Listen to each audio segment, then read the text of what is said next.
Docteur Mariam, je travaille avec Médecins du Monde Belgique Mission Tunisie et je suis le médecin et le point focal coronavirus. On va parler aujourd'hui de l'épidémie du Covid. Donc, le Covid est une maladie infectieuse causée par le coronavirus, qui est un nouveau virus apparu en Chine.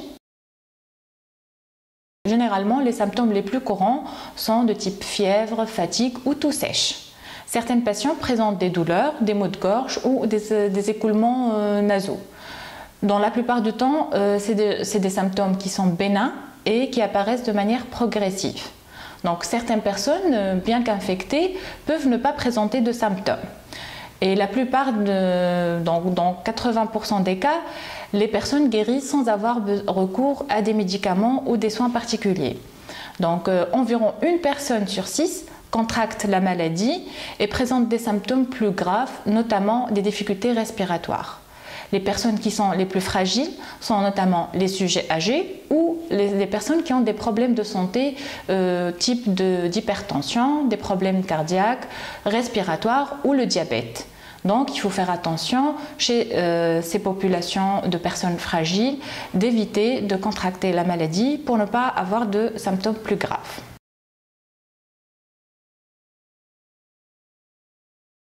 Une personne qui porte le virus, donc la maladie peut se transmettre d'une personne à l'autre par le biais des gouttelettes respiratoires expulsées par le nez ou la bouche. Et donc, lorsque une personne elle tousse ou elle éternue, ces gouttelettes peuvent se retrouver sur des objets ou des surfaces autour de la personne en question. On peut alors contracter cette maladie si on touche ces objets ou ces surfaces qui peuvent être contaminées par les gouttelettes contenant le virus. Et après, quand on transmet nos mains sur la bouche, les yeux ou le nez.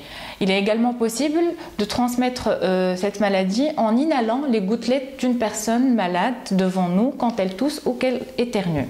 C'est pourquoi il est important de se tenir à 1 mètre de distance entre les personnes pour éviter cette transmission de gouttelettes directes. L'OMS examine des travaux de recherche en cours sur la manière dont le Covid se propage et pour voir quelle est la durée de vie de ce virus sur les surfaces pour qu'on puisse se protéger encore plus.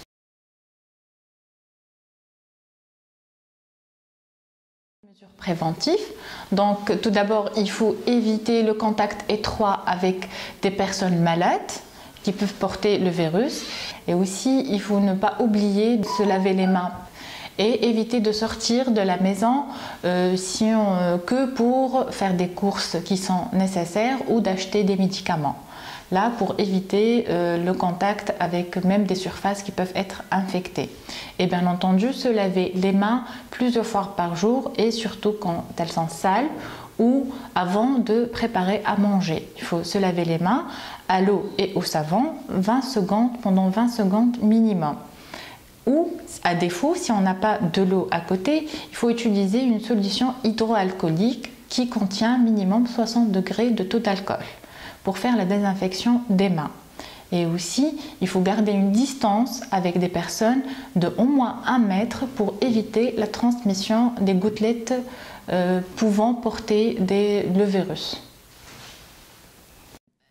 Veillez à nettoyer plusieurs fois par jour toute surface ou objet qui peuvent être touchés fréquemment et donc qui peuvent être contaminés, que ce soit la télécommande, les portes, les poignées de porte, les objets, les jouets des enfants. Donc, ne pas oublier de les nettoyer avec des produits détergents domestiques ou avec de l'eau de javel diluée au 1/10.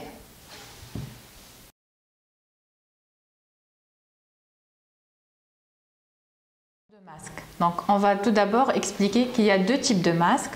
On a les masques chirurgicaux ou bavettes et il y a aussi les masques FFP3 qui sont comme ça, il y a un filtre devant. Et là, c'est des masques recommandés pour le personnel soignant qui font des mesures invasives avec des patients potentiellement infectés. Mais je vais m'attarder pour parler de ces masques-là, les masques chirurgicaux.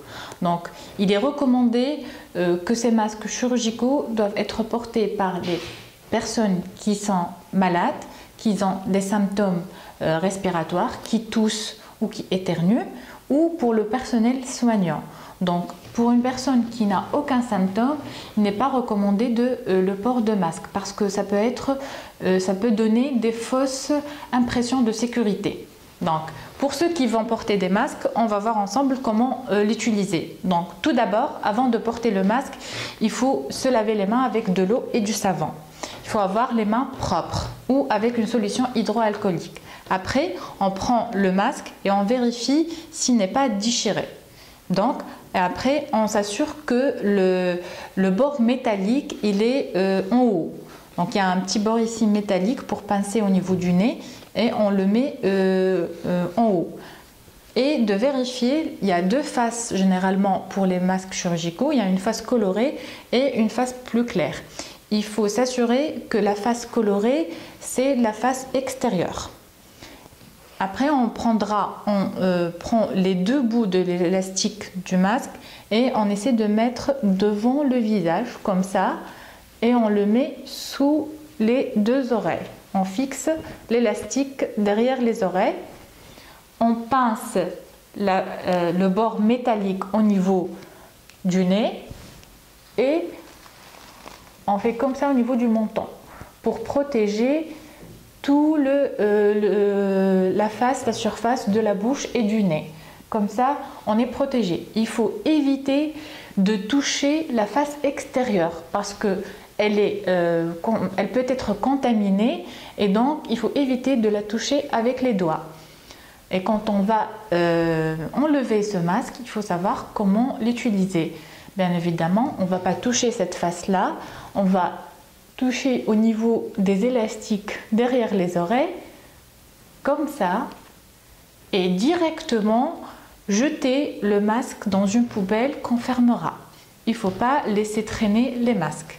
Une fois on a utilisé un masque, il y a une utilisation qui est très courante et qu'il ne faut pas faire, c'est de reprendre le même masque. C'est un masque utilisation unique et il est jetable. Une fois on l'a enlevé du visage, c'est un masque qui doit être jeté directement dans une poubelle fermée.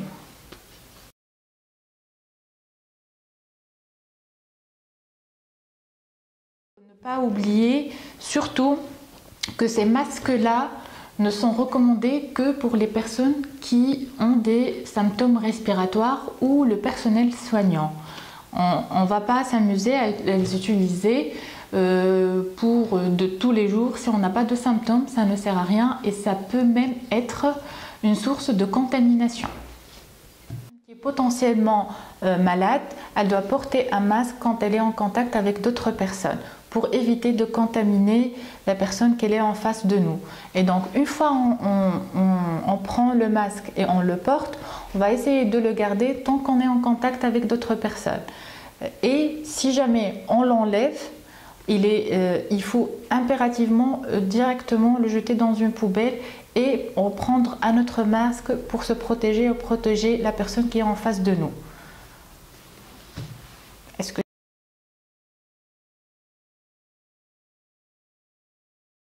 C'est de rester à la maison le plus longtemps possible. Il faut éviter de sortir, sauf pour faire des courses nécessaires ou pour acheter des médicaments ou pour chercher des soins médicaux. Et pour ça, on veut faire le confinement pour éviter la propagation de la maladie au niveau communautaire. Si je dois rester à la maison, je dois me préparer. Pour ça, je dois non sortir que pour faire des courses, pour acheter des médicaments et éviter d'être en contact étroit avec une personne malade. Je dois garder un contact téléphonique ou via Internet avec mes proches, d'avoir des nouvelles de mes proches par téléphone, d'appeler mon médecin référent ou d'appeler Médecins du Monde pour me renseigner sur mon état de santé ou d'appeler le 190 si jamais je développe des symptômes qui deviennent de plus en plus graves. Il y a aussi le numéro vert du ministère de la Santé qui est le Chocron. Et aussi, je peux m'informer via les sites officiels d'information comme le covid.tn ou le site de l'OMS ou aussi le groupe Facebook de Covid 19, santé et migration de Médecins du Monde. On a des informations et on essaie de mettre à jour toutes les informations et de donner les conseils que je peux utiliser tous les jours. Aussi, je dois impérativement faire attention à l'hygiène des mains et le nettoyage de toutes les surfaces. Si jamais j'ai une personne qui est potentiellement malade qui habite avec moi, j'essaie de limiter le contact avec cette personne, de la garder dans une chambre à part qui doit être bien aérée et je fais attention quand je ne dois surtout pas partager avec elle ni serviettes ni ustensiles de cuisine. Et il faut bien les nettoyer après chaque utilisation.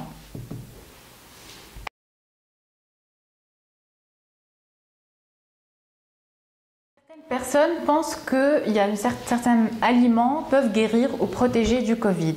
Eh bien, comme exemple, l'ail, l'alcool, le gingembre, ça ne protège pas et ça ne guérit pas du Covid. Il faut faire attention aussi, boire des boissons alcoolisées aussi, ça ne protège pas et ça ne guérit pas. Certaines personnes aussi pensent que les rapports sexuels peuvent protéger. Non, eh bien, la réponse, tout ça, ça ne protège et ne guérit pas du Covid. Il faut faire attention aussi à l'automédication. Il ne faut pas prendre des médicaments sans l'avis du médecin. Surtout les anti-inflammatoires. C'est très déconseillé de prendre des anti-inflammatoires ou des antibiotiques sans avis du médecin.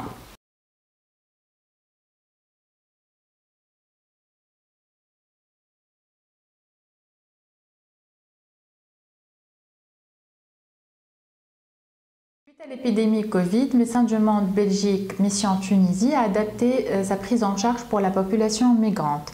Désormais, le contact avec notre population se fait par téléphone. On a tous les lundis pour la prise de rendez-vous pour tout ce qui est télémédecine ou la consultation et l'accompagnement psychologique. Pour l'orientation et le référencement, se fait de mardi jusqu'à vendredi par téléphone. Concernant l'accompagnement psychologique par téléphone, qui se fait sous rendez-vous, ça sera du mardi au jeudi. Pour la télémédecine ou